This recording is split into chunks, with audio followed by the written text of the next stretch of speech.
Selamat sejahtera. Nama saya Tan Chawen dengan nombor metrik A170-590. Nama penyelia saya ialah Dr. Samira Hasanah Zamzuri. Hari ini, saya ingin membentangkan projek penyelidikan akhir tahun 1 saya yang bertajuk Pemodelan Multivariate Pembelanjaan Isi Rumah Malaysia. Pertama sekali ialah latar belakang kajian. Perbelanjaan isi rumah adalah kritikal dalam analisis permintaan agregat ekonomi. Mengikut rujukan penjelasan kepenggunaan individu berdasarkan tujuan COI/COP, kumpulan 1 hingga 12 adalah pembelanjaan penggunaan isi rumah. Ia juga dapat mentamsilkan status kewangan sesebuah keluarga dan digunakan sebagai penyediaan berbagai rancangan pembangunan supaya taraf hidup masyarakat Malaysia dapat ditingkatkan. Kajian ini juga menggunakan pemodelan multivariate dalam perbandingan corak jenis perbelanjaan isi rumah dengan faktor demografi lain. Oleh kerana corak pembelanjaan isi rumah akan berubah seiring dengan pendapatan, maka analisis dan perbandingan corak pembelanjaan isi rumah harus dijalankan dan dipertimbangkan. Seterusnya ialah skop kajian.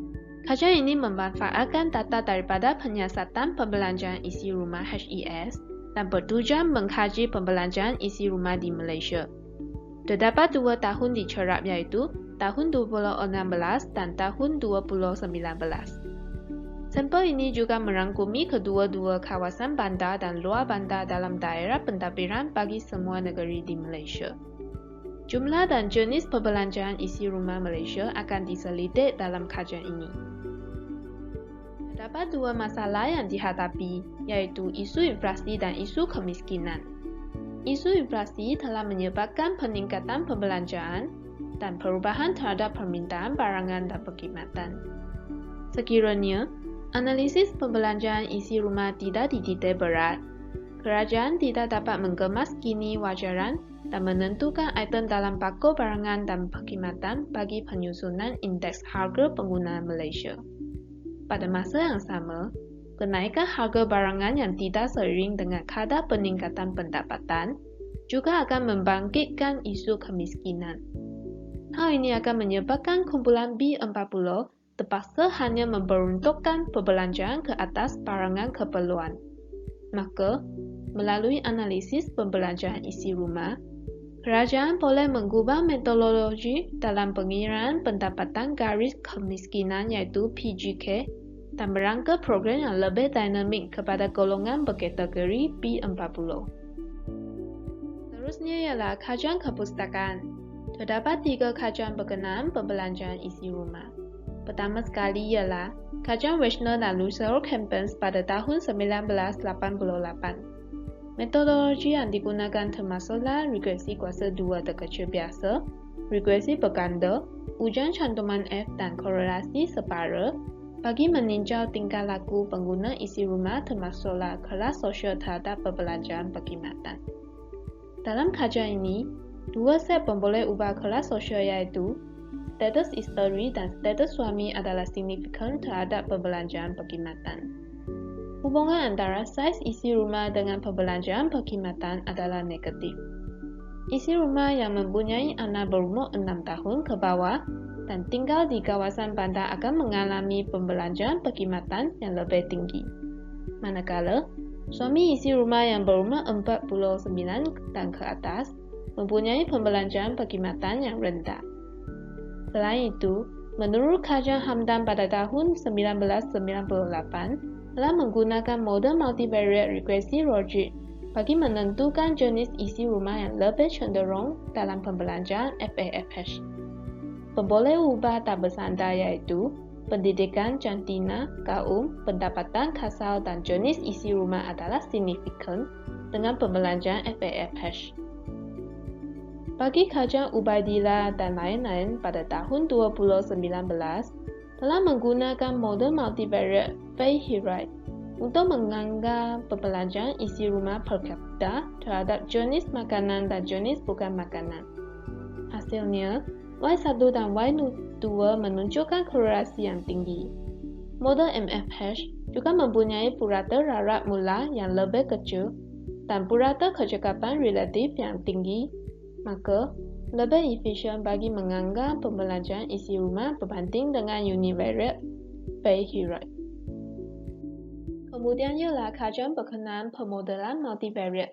Yang pertama, menurut kajian Boynon dan sebagainya pada tahun 2009, telah menggunakan ujian T, ujian Chi kuasa 2, ujian Wilcoxon, model regresi linear multivariate bagi menguji hubungan antara penguraian pembelanjaan AFHFE dan pengetahuan nutrisi yang tinggi terhadap kualiti pengambilan diet antara dewasa US. Hasilnya, AFHFE mempunyai korelasi positif dengan berat lemak dan lemak jenuh, manakala hubungan korelasi negatif dengan serat dan indeks pemakanan kesehatan. Yang kedua, kajian Rahayu dan sebagainya pada tahun 2020 telah menggunakan ujian Bartlett Sphericity, uji Weeks Lambda, ujian F, dan model regresi multivariate untuk menentukan faktor-faktor yang berpengaruh signifikan terhadap PAD dan PDRB. Hasil kajian ini ialah pemboleh ubah bersandar adalah saling berkorelasi.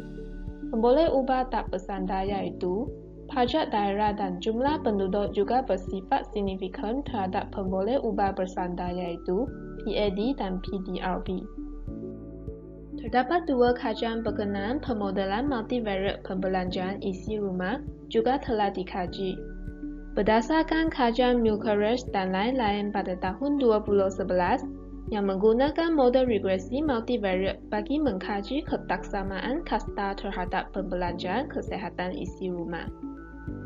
Isi rumah yang mempunyai permintaan penjagaan kesehatan dan rawatan penyakit kronik yang tinggi akan mengalami pembelanjaan kesehatan per kapita yang tinggi.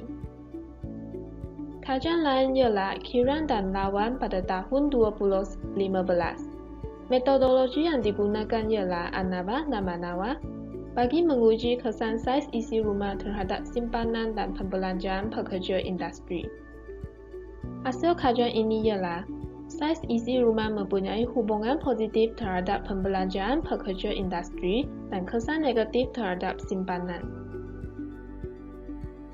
Seterusnya ialah objektif kajian. Terdapat 3 objektif dalam kajian ini. Yang pertama ialah mengenal pasti faktor yang mempengaruhi jumlah pembelanjaan dan jenis perbelanjaan bagi isi rumah di Malaysia pada tahun 2016 dan 2019. Kedua ialah menentukan hubungan antara jenis pembelanjaan isi rumah dan antara jumlah pembelanjaan bagi kumpulan B40, M40 dan T20.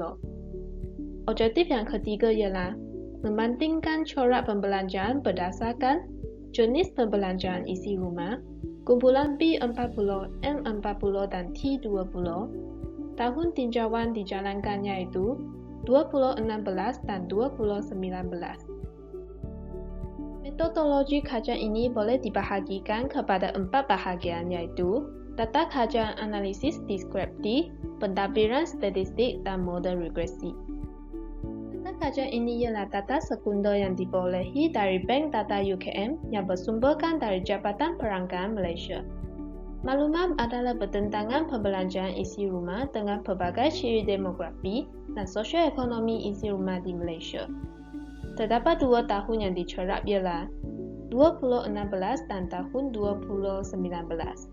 Pada tahun 2016 mengandungi 14,551 data dan pada tahun 2019 mengandungi 16,354 data ketua isi rumah. Analisis deskriptif juga akan digunakan dalam kajian ini bagi menjemalkan suatu set data mentah kepada set data empirik yang lebih mudah difaham dan mengenal pasti ciri-ciri pemboleh ubah. Seterusnya ialah pentadbiran statistik. Yang pertama sekali ialah mencari korelasi bagi menentukan hubungan antara 2 atau lebih pemboleh ubah kuantitatif. Dengan ini, metrik korelasi boleh dihitung seperti formula yang ditunjuk. Ujian T juga boleh digunakan apabila perbandingan ingin dibuat antara 2 kumpulan. Hipotesis nol dan hipotesis alternatif perlu dibina dan nilai T statistik perlu dicari dengan formula berikut. H0 akan ditolak sekiranya T statistik lebih besar daripada T critical. Maka, pemboleh ubah tak bersandar tersebut adalah bererti terhadap pemboleh ubah bersandar dalam regresi model.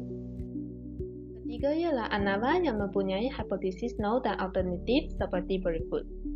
ANAVA digunakan untuk menguji perbezaan antara satu pemboleh ubah bersandar dengan satu atau lebih pemboleh ubah tak bersandar.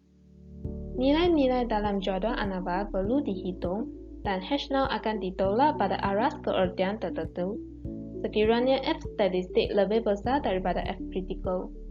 Maka, sekurang-kurangnya satu regresor menyumbang signifikan terhadap model.